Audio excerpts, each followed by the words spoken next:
This is episode number 6. This is the first in the series that I'm going to call Defense Against the Dark. And this is your general kind of like ghosty, non kind of low level, not a big deal kind of ghost, how to deal with them and how to just generally clear negative energy from your space. Want to welcome everyone. Thank you so much for supporting us. I also have over in my DMs over here, Alex, who is my ghost hunting partner. He is the founder of Dark Hollow Ghost Stalkers. We are the ghost magnets of Northern Virginia. So welcome everyone. Glad you're here. As with my live streams, I usually like to, I'm going to throw in some disclaimers here and there, but I also like to make these like a learning experience for everybody. So I like to give you a little bit of history, maybe a little bit of legend, give you some tips, and then I'll give you a little bit of dangers, and then hopefully you pick up something along the way and learn.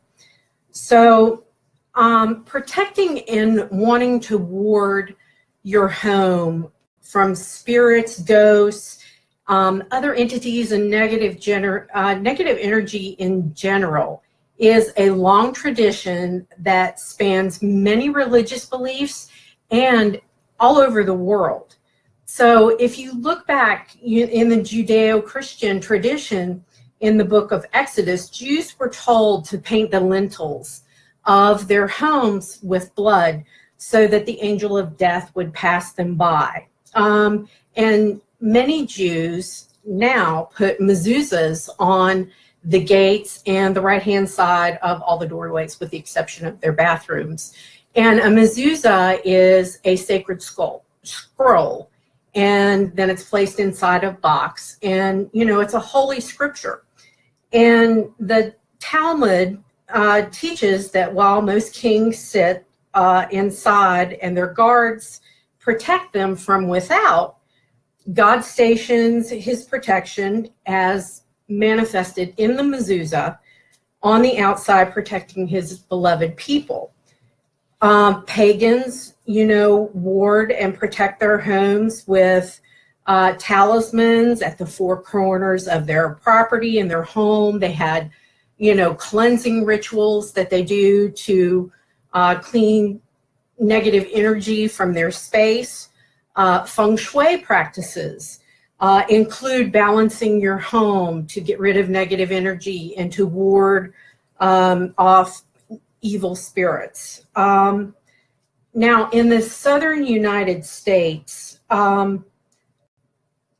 it's very common to see, and most people may or may not know this, it's very common to see the ceilings of like the porches, you know, your veranda, your shutters, your doors, and the trim around your doors, and the sills around your windows, and even sometimes the interior ceilings painted a kind of peculiar blue color. And this color is kind of unique to the South, and it's actually called haint, H-A-I-N-T, blue.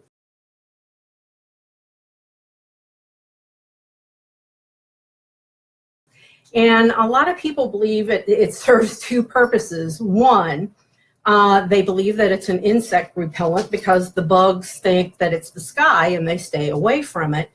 And then two, haints are, in hoodoo folk magic, they are restless spirits for whatever reason have not moved on. This tradition is actually slowly making its way north. So I also practice a type of witchcraft now that is called root work and southern conjure. where I'm from in Appalachia, it's referred to as root work. And that not only refers to like herbs and healing, but it also means the root of the spirit and your connection with the divine. So root work and conjure is kind of a blending of, its roots are in Africa, Scots-Irish traditions, and actually Native American and some Germanic traditions, because in Appalachia, where I'm from, that's what was settled there. And the further south you go, the traditions are more rooted in African cultures.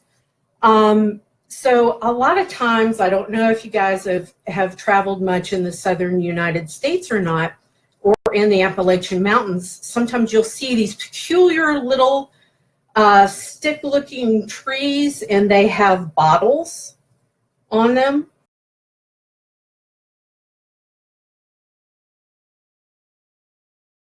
Well, those are called bottle trees, and those catch spirits in the bottles on the tree and keep the evil spirits from entering your home.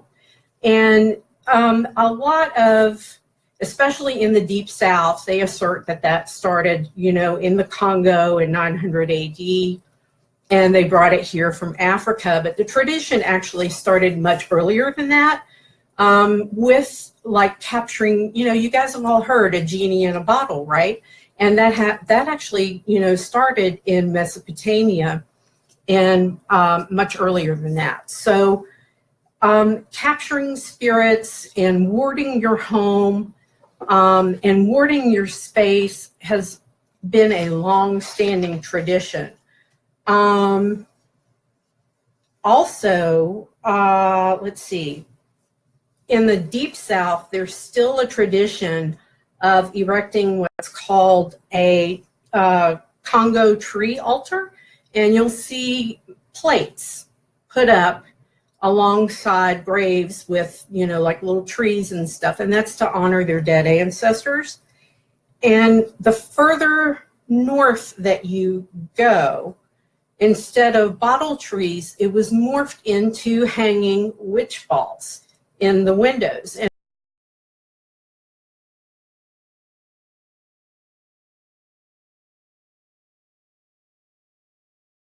And a witch ball is like a big, like clear Christmas ornament, but it has the hole in the bottom, and supposedly you would catch the evil spirit or the hex inside, and then it wouldn't make it into the house. So there's been a real long-standing tradition. There's a little bit of history, a little bit of legend about protecting and warding your home. Hold on a second, dry mouth. So everybody wants to have their home be a happy home. They're also kind of afraid about what they don't know. Let me be perfectly clear. As you can exist perfectly happy with spirit in your home if you set boundaries and you're firm about it. But if they don't exceed to the boundaries that you set, you can take steps to get rid of them and hurry them along. However, here's one of Paula's famous caveats. Depending, you know my old saying that I've said in many of the episodes, if you were a butthead in life, you're going to be a butthead as a spirit or a ghost. Well, if they're a butthead, they're probably not going to listen to you very well. And if it's something more malevolent than just your everyday kind of spirit that's hanging out, doing a general protective cleanse on your house can actually aggravate things and make things worse. So there's one of my infamous caveats. And I've also said in previous episodes that more malevolent entities can kind of, they're tricksters, and they can lull you into a sense of, you know, that they're not that threatening, like portraying themselves as children or something else. And if you take these steps to try and, you know, get them out, set boundaries or whatever, it can backfire on you. So just be aware of that,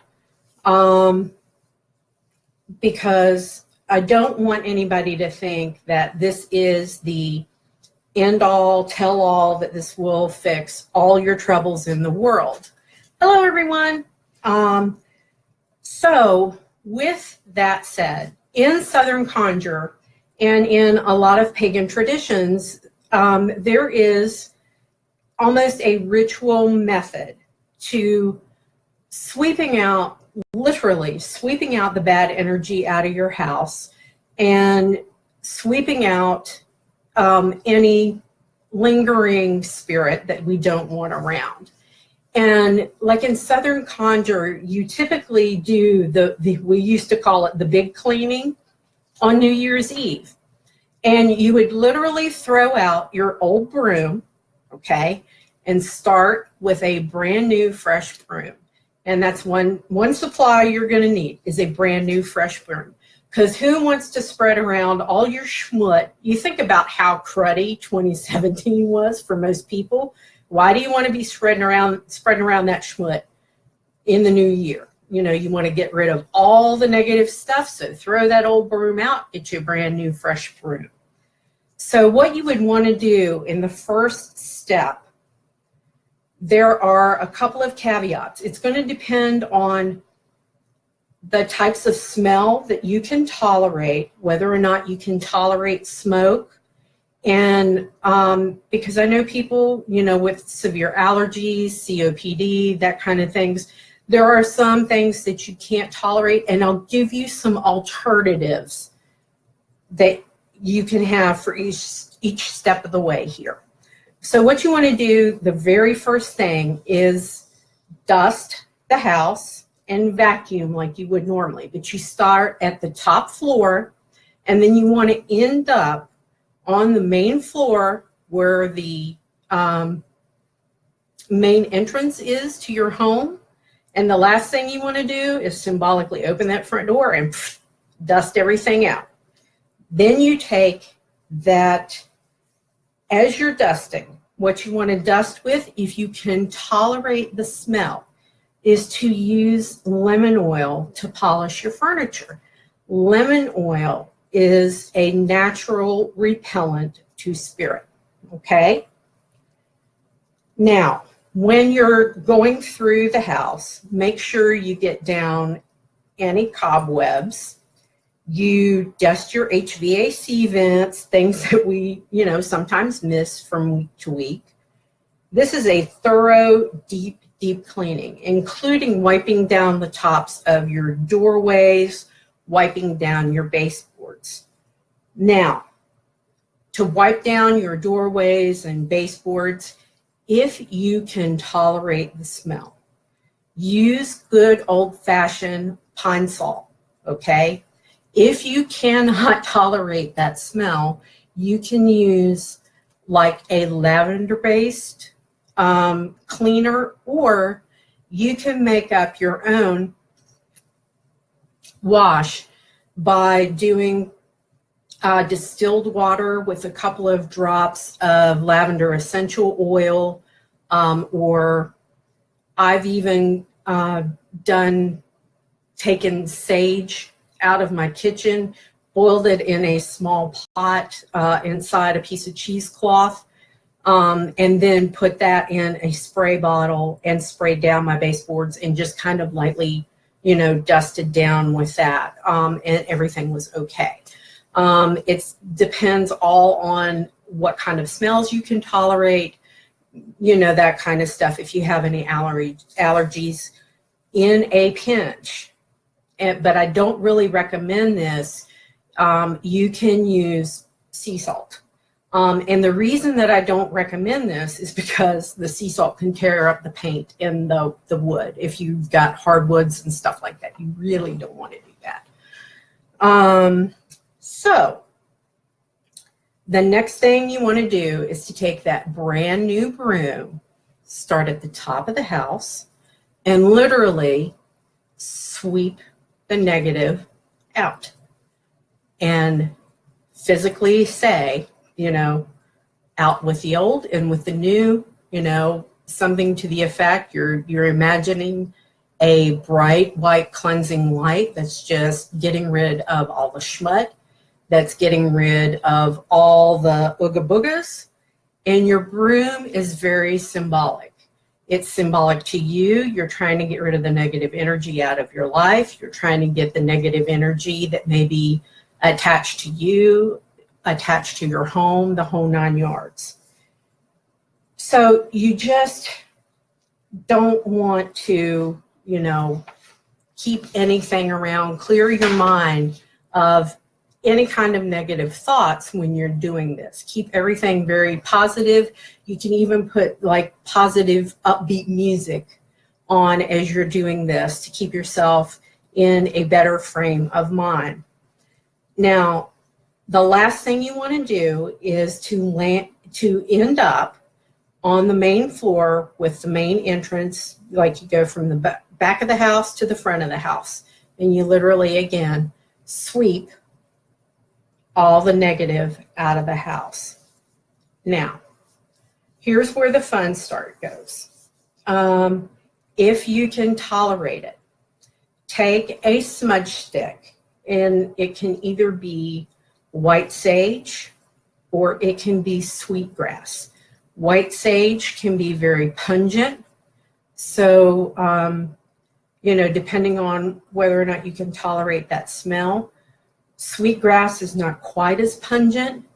You can also use an incense stick that's called Palo Santo, and it's a wood, and that's a sacred wood. You can use that. Be sure to unhook your smoke detectors before you do this. If you have smoke detectors that are wired in, I don't recommend smudging at this point. What you can do instead of smudging is mix up in a spray bottle distilled water with essential oil of sage or lavender. And then you can go through, and instead of smudging, you can spray each corner of the room, spray throughout the entire room, top to bottom, and literally say, out spirits, you're no longer welcome. Out negativity, you're no longer welcome. You need to move on, you know, out. And you have to make sure you hit all the closets, crawl spaces, attic spaces, every nook and cranny. I even take down like the bathroom vents. I pop them down and sport it up in there. Every little nook and cranny. Now, if you're using a smudge stick, a lot of times you have to kind of like either use a feather or blow on it. A lot of people say that, you know, it's bad luck to blow on it. I personally have never had any problem with it. But, you know, be sure that if any ash starts flying around that you don't catch anything on fire. That's just bad stuff all the way around. Marta's laughing at me. So, you know, again, say something like, I banish all negative energy and entities, only love and light can remain, okay? And then you have to say this with conviction, especially if you know you've got a little ghosty hanging around. Now, there's another little caveat here. If you have what is called a residual haunt, this probably won't work, because a residual haunt is, you know, like a video that plays over and over and over. There's no intelligent interaction. You know, it's not an active haunt. So that's really attached to a time and place. And smudging and stuff probably is not going to work for a residual haunt because it's actually tied to that location. So you may end up just having to kind of live with it. You know, there's not a whole lot you can do with a residual haunt.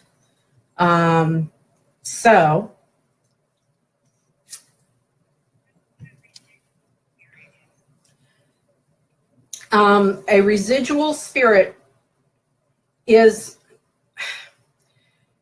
like I said, it is because of a traumatic event that it's like a video loop that plays over and over and over again. They do not interact with you.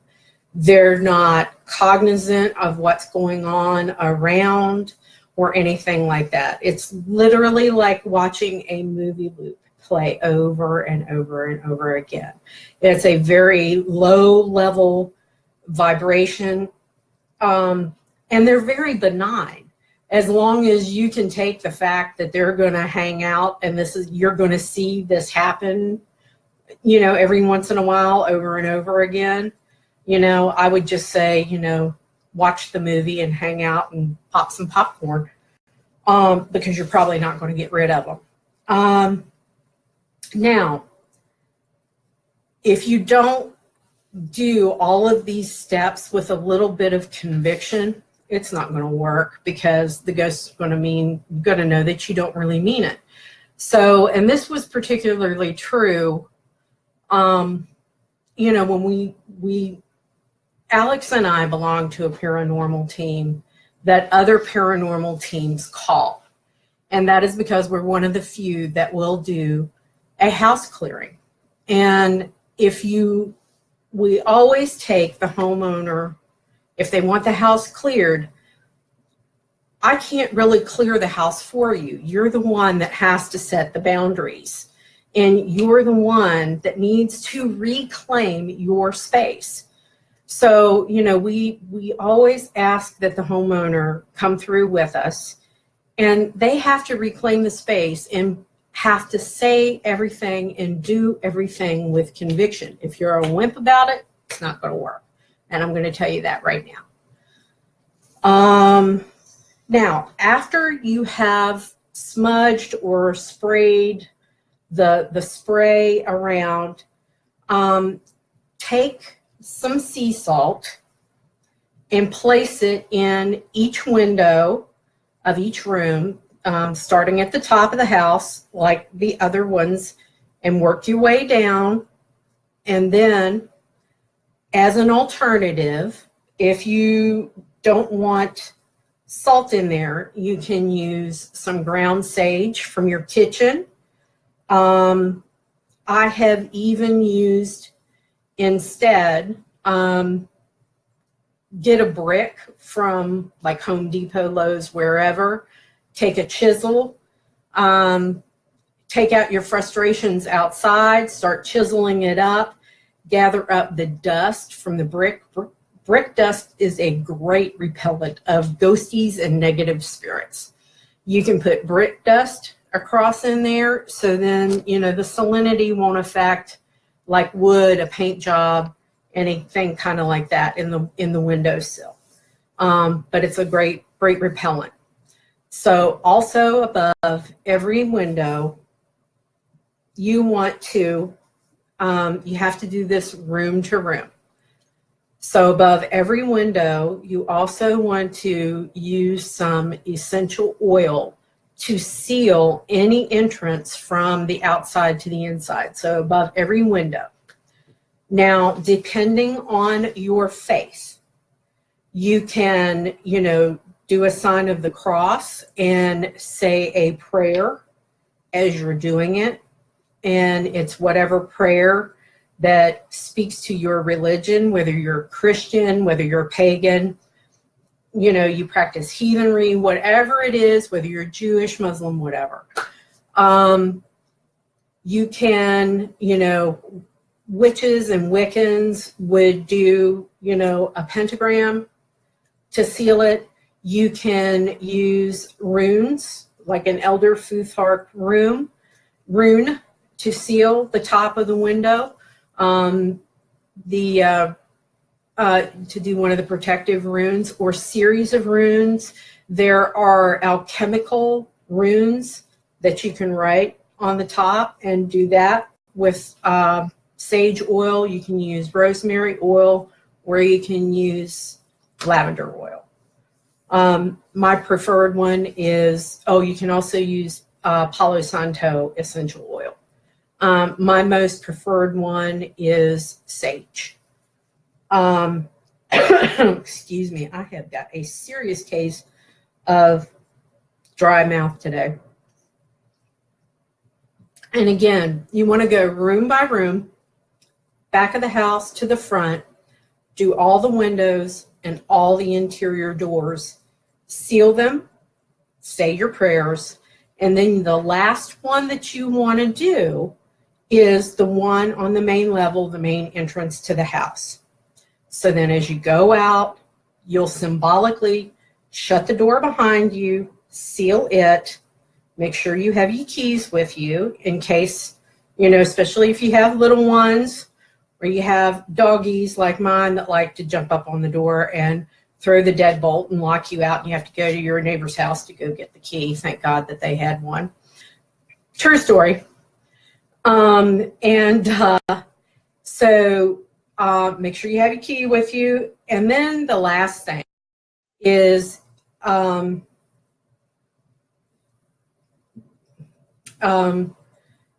last thing you want to do, okay, is to seal the exterior of your house.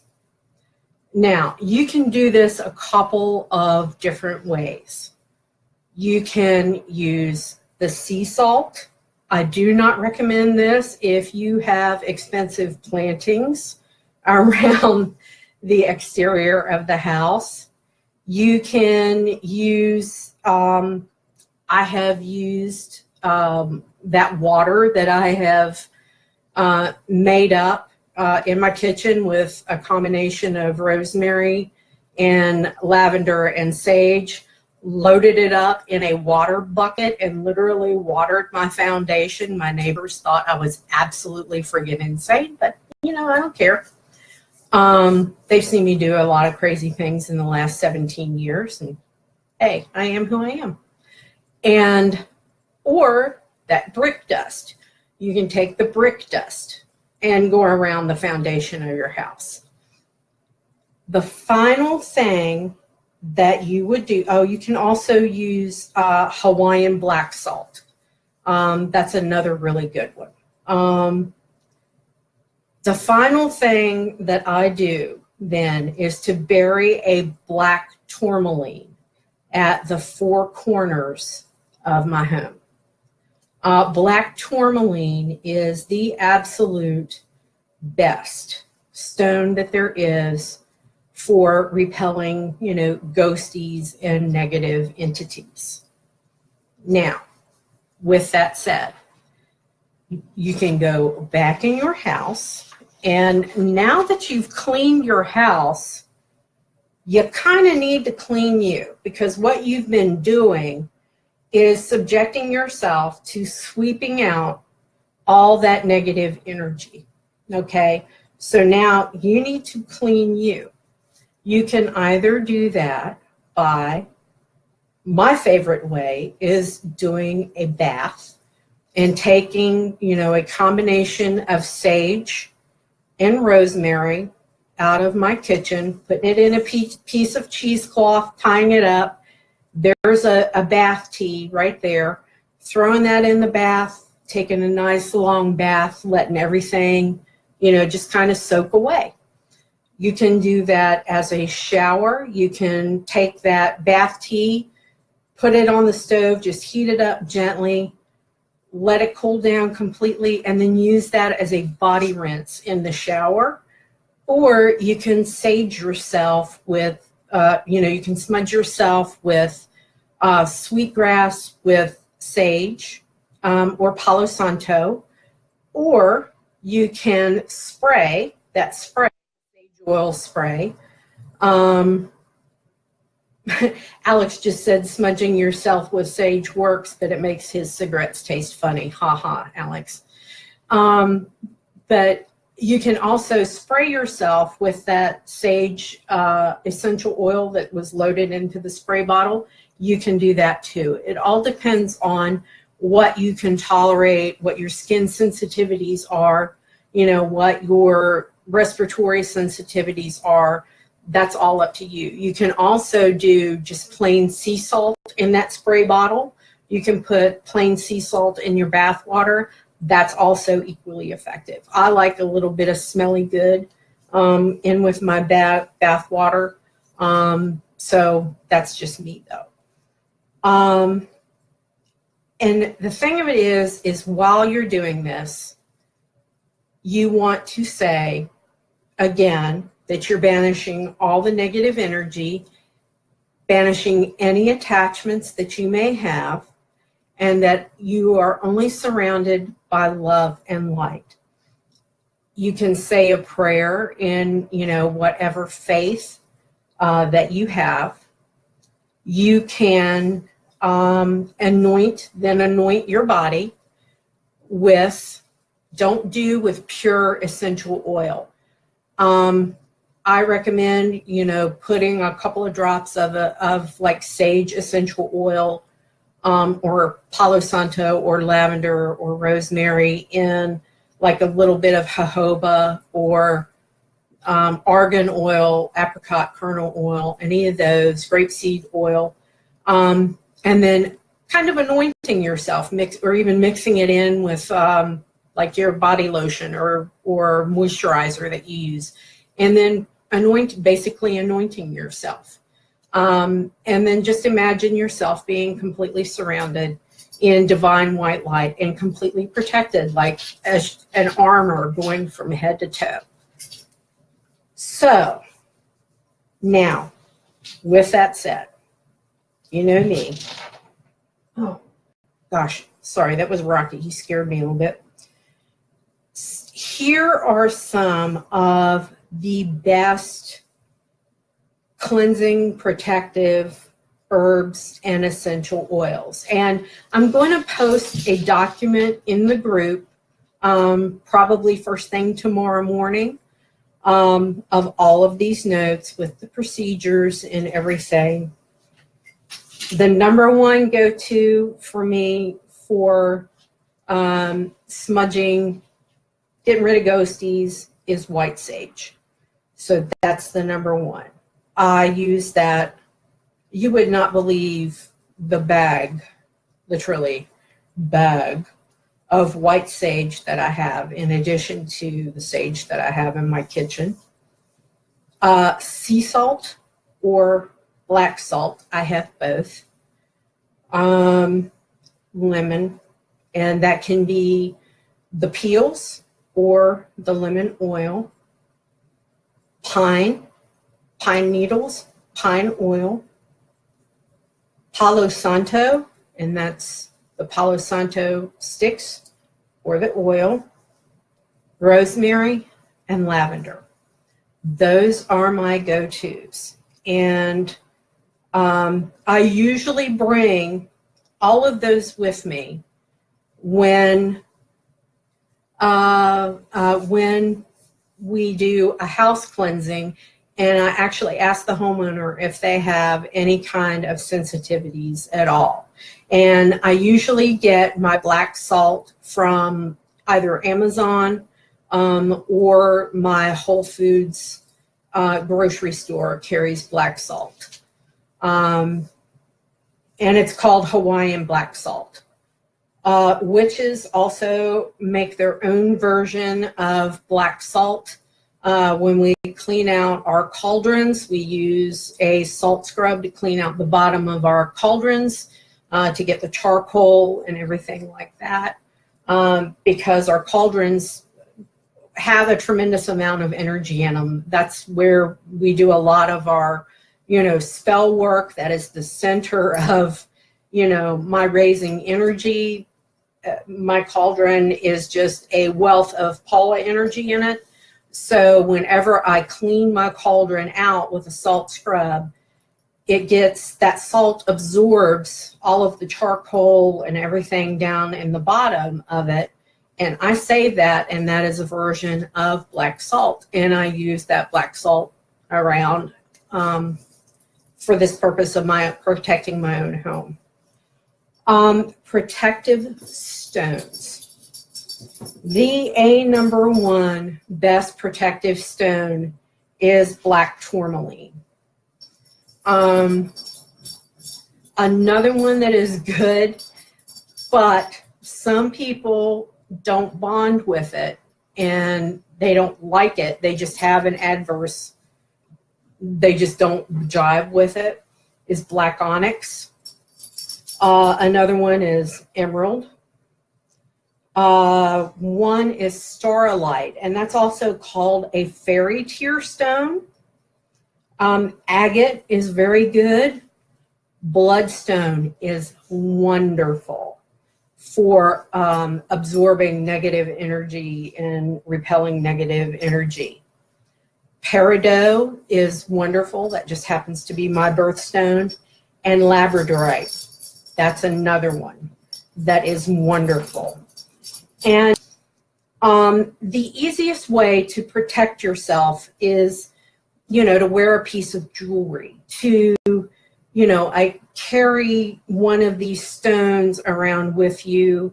That's why I find, having a piece of jewelry, I consecrate a piece of jewelry for a specific intent, and, just put that intent into it, just concentrate and just imagine it, protecting you, keeping you safe. And enveloping you like your armor when you put it on. And of course, I have jewelry that is charged for every purpose under the sun, just about. Another really good talisman that a lot of people can identify with and that are really good methods of protecting yourself are religious medals. And that's not only, restricted to the Christian faith. So, of course, everybody thinks right off the bat, a cross, Saint Michael, the Archangel. This is particularly great for police officers. He's the patron saint of law enforcement. Saint Florian is great for anybody who's a firefighter. Saint Benedict was the first exorcist. So he's a good one, especially if you're a ghost hunter. My Saint Benedict medal goes with me on all my ghost hunts, especially if we've been asked to do a clearing of a house. Saint Christopher. This is particularly good for anyone who travels. It's good to put one in your car. It's also really good for sailors. He's the patron saint of sailors. Saint Francis is great. My dogs all have a Saint Francis, little teeny tiny Saint Francis medal on their collars. Now, for the non-Christians, a triquetra.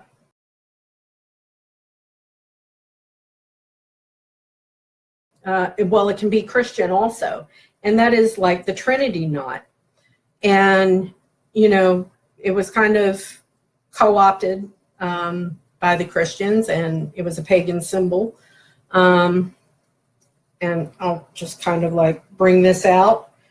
Here are all of my little protective charms. You'll see there's a St. Florian medal right there. I'm covering all my bases, man.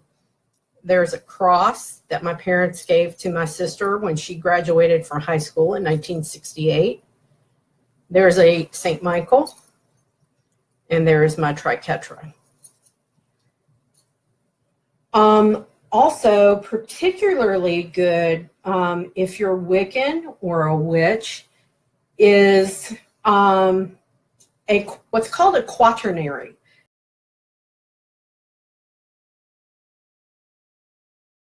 And it's also known as the witch's knot. And I've got one of those upstairs.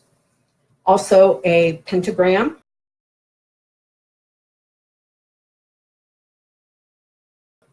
Is wonderful. And also a Star of David for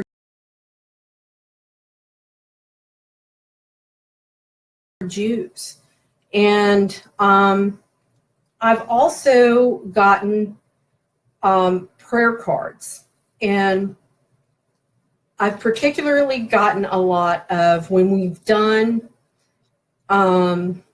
cleansing of homes for homeowners through our paranormal group. If they are of the Christian faith, I have literally a little stack of St. Michael prayer cards that has the prayer to St. Michael on the back. I took them over to, I got them at a local Catholic bookstore. I took them over to a local Catholic church, and the priest there blessed them for me very happily. I also got one specially blessed for my better half, who is a sheriff, and he carries it in his ballistic vest and his bulletproof vest. And he also wears a St. Michael medal every day he goes to work. Well, he wears it all the time. So with that, like I said, I always have caveats. I always have, you know, I think this is the first episode I haven't said don't ever, never, ever, ever, ever. This is when I'm going to say my never, ever, ever, ever. When I said be firm, don't be, how can I say it? Don't be antagonistic. You don't want to antagonize spirit because that's just going to make things worse. You want to be firm, but not a butthead. You can reclaim your home and protect your home. There is nothing wrong with that. Like I said, you can happily coexist with spirit. You can just, you know, sit down and make out boundaries. Little story. Alex's daughter lives in an extremely haunted house in Summer Duck, Virginia. And when they first moved in there, the spirits there were not nice at all. And in Alex's very eloquent, nice way, told the spirit there, it was a shadow person, to knock it the heck off. And guess what? Once he set those boundaries and basically said, either knock it off or we'll get rid of you, and you're not going to like what I end up doing, they knocked it off. And she has happily coexisted with, you know, this family of ghosties and a shadow person for several years. And if you look in the group, I think I posted a link a while back to Alex's YouTube video. It's called Shadow Person at Summer Duck, I think. And he actually caught this shadow person on video. We had like numerous EVPs. I mean, we were in a completely different room. There were several of us, you know, 2 rooms away. Alex was having a conversation, and we heard what the ghost was saying 2 rooms away out loud. You didn't have to review that one from the recorder and enhance it with any kind of software or anything like that.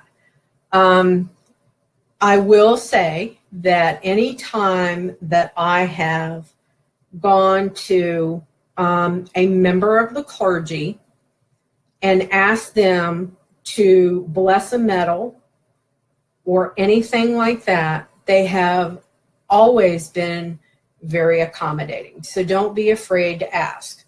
I think I mentioned in last week's live stream when Alex, when our group went down to clear the house in Mechanicsville that had a demon there, Alex literally had gotten like gallons of water blessed by the chaplain who was a Jesuit priest at Fort Belvoir. Now he had to have a little conversation with the chaplain and tell him what was going on.